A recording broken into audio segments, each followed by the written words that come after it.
In life, there are moments when uncertainty surrounds us, thick as a morning fog rolling over quiet streets. The world ahead appears blurred, details lost in a haze, and each step forward feels tentative, cautious. Yet those who move with purpose know that the fog, no matter how dense, cannot obscure their destination. When you truly understand where you are going, the path becomes less daunting, even when you can't see the end.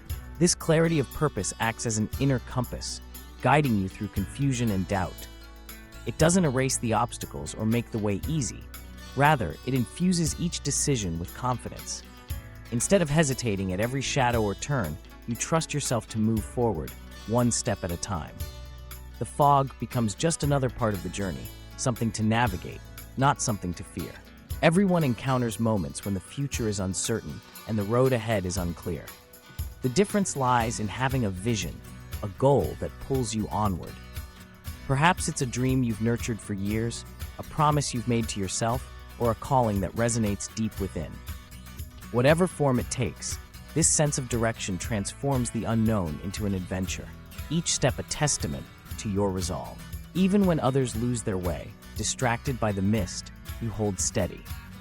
You remember that clarity isn't always about seeing every detail, it's about knowing what matters most. The fog may linger, but it cannot last forever. And when it finally lifts, you find yourself exactly where you intended to be, stronger and more certain for having pressed on. In the end, it's not the absence of fog that leads you forward, but the certainty of your own destination. I hope this information was helpful. It all begins with you. Thank you very much for watching.